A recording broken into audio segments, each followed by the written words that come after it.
Now, you have each been given some papers. These are for you alone. No copies to be made, not to be seen by others or discussed with others except superiors.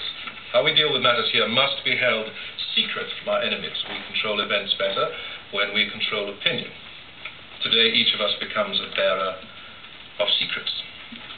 And our secretary will be discreet. He agrees. He agrees? Excellent.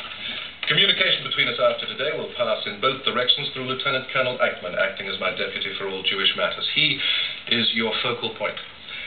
So, to begin, we have a storage problem in Germany with these Jews. And there have been conversations for almost a year now about this Jew and that Jew and the complexities of the law. And this problem, as you, I'm sure, know, has tormented us. As you know, we first undertook to expel them from all means by which our people would have to deal with them, every sphere of life of our German people. The laws we enacted at Nuremberg, and we should all drink a toast to Dr. Stuckert for devising them. Modesty, I am the co-author. They established the fundamental legality for the creation of a Jew-free society, a Jew-free economy for the world to see, and we indeed have eliminated the Jew from our national life.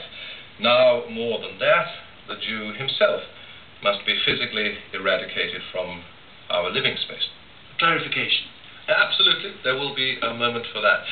But if I may, we pursued a vigorous policy of emigration, but who would take more of them? Who would want them was the policy's ultimate limitation. Every border in Europe rejects them or charges outrageously to accept them. America. Even America, thank you, yes, where Jews whisper all the time and Roosevelt see us, still they turn them away. Then, in acquiring Poland, we acquired 2.5 million more. So by last July, we were met with a new situation. We would, in very short order, be acquiring some 5 million Jews as we conquered Russia. The dimensions of this problem, then, have magnified astoundingly. 5 million. Exactly the problem. Our ghettos are full. All those ghettos, yes, with Polish names. Fully occupied, but hold for now, please, if you would. At that time, last July, confronting this new situation, Reich Marshal Goering prepared a directive. You have a copy in your folders. The operative words, if you will permit me to read, I hereby charge you with making all necessary preparations in regard to organizational and financial matters for bringing about a complete solution of the Jewish question in the German sphere of influence in Europe. Now, for that, I read the cleansing of the entire continent of Europe. You see, the word cleansing. An accurate word, I think. If I may go on, in the second paragraph, wherever other governmental agencies are involved, these are to cooperate with you, I hope, so on, as necessary for the accomplishment of the desired solution of the Jewish question. So, this is our mandate, all of us. May I say, in fairness, the Jewish question falls within the responsibilities of my department, the Reich Chancellery, and no directive has been issued to my... Give me a moment or two, Dr. Kritzinger. The document is in your folder? Yes, it is in your folder. Sure it is.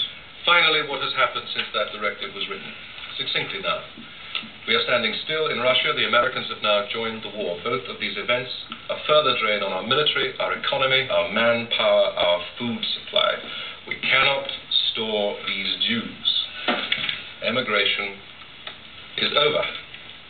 And the inevitable solution is what we, together at this table, will discuss this afternoon.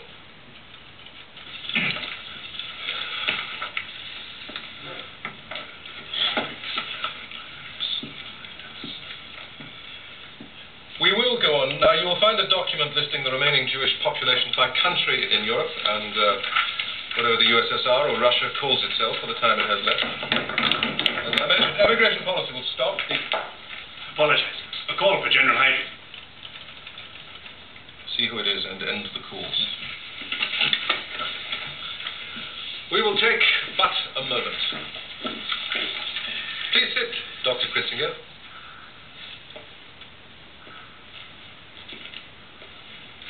Make us all comfortable.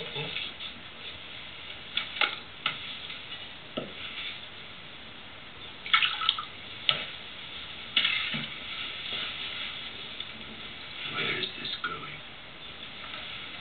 Yes, this is Lieutenant Colonel Eichmann. Yes, I understand, Major, but the General has requested to be free of calls at this time. If you wish to explain the matter to me...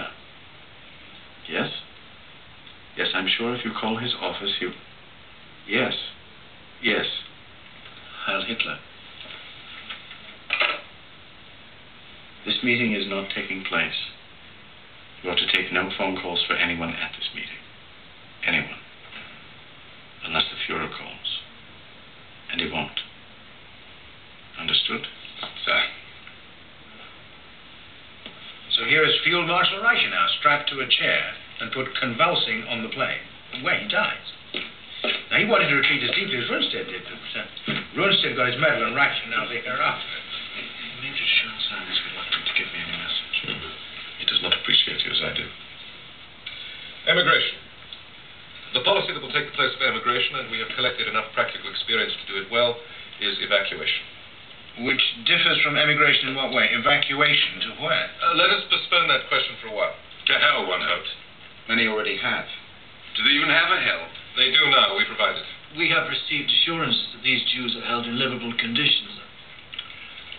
You are postponing. That is your prerogative. Will I have an opportunity to be heard on this? On my word of honor. If I may. 132,000 Jews left in Germany proper. Austria, 43,700. Occupied Eastern Territories, 420,000. General Government, 2,284,000. Bialystok, 400,000. And Moravia, 74,200. Estonia, not a one. The very best thing I have ever heard about Estonia. You have this list. I will not read them all. Plenty in France, Romania, England, USSR, 5 million. In what is or will be soon our sphere of control, over 11 million chosen people. So the changing definitions. Yes, go ahead. Yes. Except that there are countries that define Jewishness non-racially, merely as religious practice. England, America. Therefore, by our racial principles, there may be many additional uncounted Israelites. And he speaks Jewish.